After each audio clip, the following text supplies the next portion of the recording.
Leaders. Mohamed Brida, bonjour. Bonjour. Vous êtes directeur général de Microsoft Tunisie et commissaire de la 31e édition des Journées de l'entreprise organisées par l'IACE, Institut arabe des chefs d'entreprise, les 9 et 10 décembre dernier. Alors, le thème était axé sur la transition digitale de l'économie tunisienne et puis la nécessité aussi pour les entreprises de ne pas rater ce tournant. Mais quand on parle de transition digitale, qu'est-ce que ça veut dire très concrètement pour les entreprises ? Alors, très concrètement, en fait, ça veut dire qu'une entreprise doit se projeter aujourd'hui dans un nouveau monde, avec une nouvelle vision, pour voir comment faire émerger de nouveaux business models, de nouvelles manières de faire des produits et des services, de nouvelles manières d'engager avec ses clients et ses usagers, et de voir de nouvelles manières pour optimiser les opérations. En fait, il y a 3 grands axes, donc. Engager des clients. Les clients ont été transformés aujourd'hui avec l'émergence de plusieurs nouveaux phénomènes, les réseaux sociaux, la mobilité, les smartphones, etc. Et puis les millenniums, comme on les appelle, les jeunes qui viennent aujourd'hui sur le marché de travail, sur le marché de consommateurs. Donc tous ces changements profonds aujourd'hui provoquent aussi des attentes au niveau des entreprises pour accélérer une transformation afin de capitaliser sur le digital. Très bien. Mais jusque-là, quelles ont été les barrières à l'entrée, si je puis dire, des entreprises dans la transformation digitale? Qu'est-ce qui bloque? En fait, je pense qu'il y a une incompréhension du phénomène. Aujourd'hui, le World Economic Forum nous a aidés l'année dernière, enfin début de cette année 2016, à asseoir cette notion de révolution industrielle. Et je pense que cela nous a aidés à capter l'attention des tissus économiques mondiaux sur l'étendue de ce phénomène. Je pense que d'abord c'était une incompréhension. Un industriel classique aurait pensé soit c'est un domaine qui profite aux startups, c'est de nouvelles entités, c'est de nouvelles entreprises, soit c'est de l'informatisation classique comme on a eu l'habitude de faire, des outils de collaboration, des ERP, des process de gestion industrielle classiques. Donc, quand on parlait digital, beaucoup avaient l'impression que c'était des choses qui existaient déjà.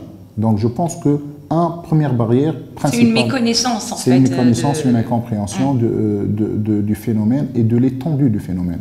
Ensuite, c'est une méconnaissance aussi de l'opportunité, de l'étendue de l'opportunité. Engager plus de clients, ça veut dire quoi? Quel type de clients? Est-ce que c'est dans le territoire national où l'entreprise a l'habitude d'évoluer? Engager de nouveaux partenariats en termes de fournisseurs, etc. aussi. Est-ce que c'est dans les frontières habituelles de l'entreprise ou c'est avec des partenariats à l'international?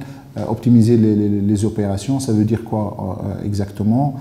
Quel type d'investissement? Donc, il y a aussi un problème de compétences, d'accès au talent digital qu'on appelle aujourd'hui.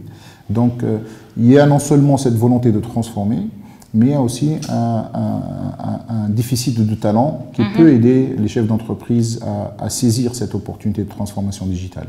D'accord. Et est-ce que vous avez défini au cours de cette édition, comment dire, les méthodes d'adaptation de ces entreprises à la nouvelle donne? Comment est-ce qu'elles peuvent justement acquérir ces nouvelles compétences?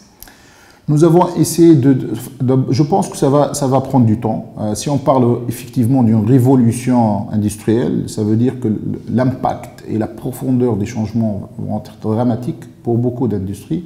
D'ailleurs, on le voit sur un certain nombre d'industries. L'industrie de l'imagerie, de la photo aujourd'hui a radicalement changé. L'industrie des jeux vidéo a complètement changé et est déjà transformée. L'intégration des canaux digitaux, de l'expérience digitale est un fait aujourd'hui par rapport à un certain nombre d'industries. Et la prévision, c'est que ça va toucher toute industrie. Ça va toucher tous les pays, tous secteurs d'activité économique confondus, incluant effectivement les services administratifs, les entreprises étatiques, etc. Donc, ce qu'on a essayé de faire par rapport aux journées de l'entreprise, c'était d'abord d'enquêter, de fournir une étude récente, donc fraîchement réalisée, sur la situation en Tunisie. Donc nous avions présenté deux indicateurs, deux nouveaux indices qu'on va maintenir d'une manière périodique. Un qui s'appelle indice de maturité digitale. D'accord ? Et ça, je pense que ça combine une approche méthodologique sur comment on peut mesurer la maturité d'une entreprise par rapport à sa transformation digitale. Et on l'a fait aussi par rapport à une certaine répartition sectorielle, comme on a l'habitude de répartir, de catégoriser les activités économiques actuellement. Même si on sait que ça va évoluer et que ça va créer aussi de nouvelles catégories d'activités économiques. Donc nous constatons qu'en Tunisie, le niveau de maturité est effectivement bas, mais quand on regarde dans le détail, il y a plusieurs industries qui sont à l'avance. Les industries autour du télécom et autour des banques et des services financiers sont quelque part un peu plus matures par rapport à d'autres industries, ce qui est peut-être intuitif. Mais quand on regarde aussi dans la dimension quels sont les critères qui vont aider une entreprise à savoir où est-ce qu'elle se positionne par rapport à sa compétition, par rapport à ce qui se passe ailleurs dans le monde. Si elle évolue dans une conjoncture concurrentielle, elle devrait regarder aussi autour d'elle par rapport aux pays concurrents, etc. Et déjà, c'est un travail aussi d'éducation du chef d'entreprise, du marché. Nous avons constaté un niveau de maturité qui est bas, mais nous avons aussi vu qu'il y avait trois lots, en gros. Il y a 25% des entreprises qui ont été touchées par l'étude qui pensent qu'elles sont retardataires. Donc, pas de vision, pas réellement incompréhension totale du phénomène, comment elles devraient se positionner, quels outils à prendre en compte, etc., quelles initiatives à lancer. Il y a la moitié qui pense être en mesure de faire quelques initiatives, en train de changer un certain nombre d'aspects par rapport au business, de leur business, mais qui sont en cours de développement, on va dire. Il y a une petite minorité qui pense être vraiment en compréhension, avec des stratégies claires, phasées bien évidemment, qui toucheraient ces aspects-là que je souhaite reclarifier, comment engager ses clients, comment optimiser ses opérations, comment aider ses propres employés et fonctionnaires à mieux travailler et collaborer, et aussi comment construire de nouveaux produits et services. Donc regarder ces trois grands axes par rapport à différents niveaux de maturité et définir quels sont les axes prioritaires qui peuvent donner à l'entreprise un avantage compétitif certain et définir les initiatives qu'il faut réaliser. D'accord. Mis à part cette disparité entre les secteurs économiques dans l'avancement, dans la modernisation, le baromètre de transformation digitale de l'IACE a également révélé une autre disparité qui est celle entre les régions dans leur degré d'avancement, là aussi, vers la modernisation digitale. On voit par exemple que Bizerte est placé en premier. Tout à fait. Alors, qu'est-ce qui explique ces disparités entre les régions ? Alors, ça, c'est un autre indicateur, effectivement, qui a été présenté. C'est un indicateur de digitalisation. Donc, et ça, c'est une mesure. En fait, je voudrais tout d'abord expliquer pourquoi on regarde cet aspect-là. En fait, il y a une projection mondiale qui prévoit d'ici 2020, donc c'est demain, quoi, que 25% de l'économie mondiale va être économie digitale, va être de l'ordre du digital. Donc, c'est quand même un chiffre qui est extrêmement important et extrêmement critique. Alors, il y a deux manières, il y a deux approches pour mesurer.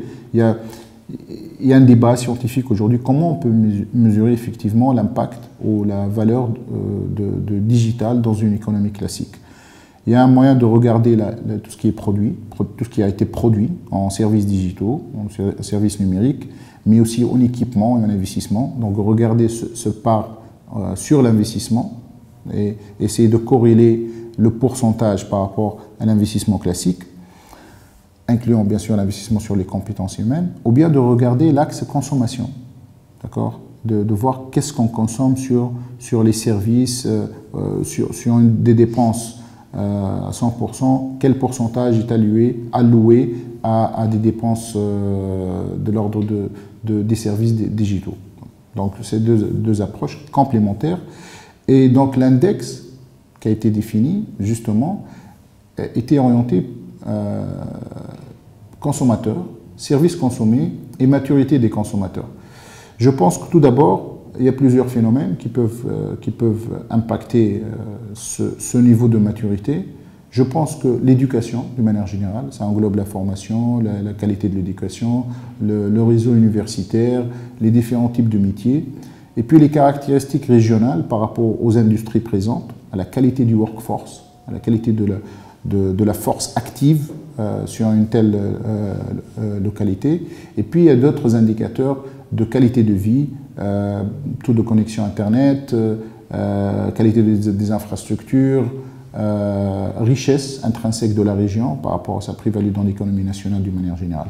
Et on constate effectivement, et je pense que d'abord les entreprises doivent en prendre en considération clairement quant au niveau de leur planification, parce que surtout si elles touchent un large public, mais aussi les politiques nationales doivent œuvrer à ne pas créer de digital gap aussi entre les régions. Et ça, c'est, je pense, la responsabilité de l'État, c'est la responsabilité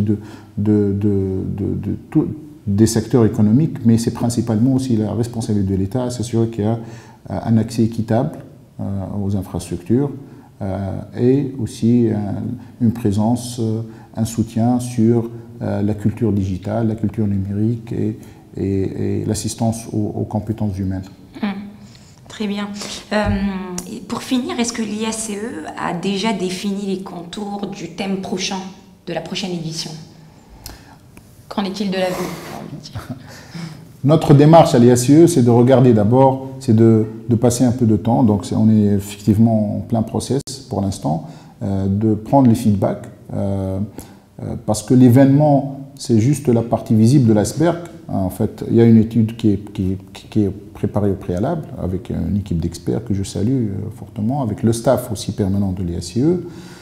Les débats ne sont pas que pour discuter des idées qui sont là avec des invités, mais ils renforcent aussi la qualité du rapport. Donc, on va reproduire une autre version aujourd'hui qui tient compte du débat et des discussions qui ont eu lieu lors des journées de l'entreprise.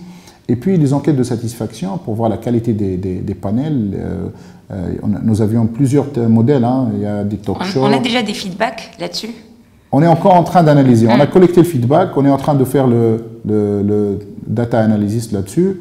Et parmi les questions, c'est aussi de voir quelles sont les tendances sur les prochaines thématiques. On leur propose un certain nombre de choix, mais on laisse libre aussi à nos membres et aux participants de proposer des idées, oui. Et on combine pour voir quelle est la thématique qui est revenue plus souvent. Et d'ailleurs, moi, je souhaite saluer cette maturité, parce que l'année dernière, effectivement, c'est comme ça qu'on est arrivé à la transformation digitale, alors qu'intuitivement, on aurait pensé que l'entreprise aujourd'hui, l'insécurité, l'instabilité sociale, l'informel, étaient des thématiques très populaires, qui restent d'actualité, mais notre base de membres et d'intervenants est venue avec, je pense que l'effet annonce de 4e révolution industrielle a joué un grand rôle par rapport à c'est quoi les challenges, comment on peut y aller, etc.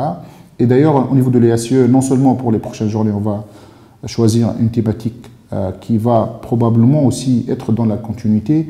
On va continuer au niveau de nos études et nos indicateurs à suivre ce qui a été fait cette année en décembre 2016. Je vois. Bah, écoutez, merci beaucoup, Mohamed Blida, d'avoir accepté de répondre à nos questions. Leaders.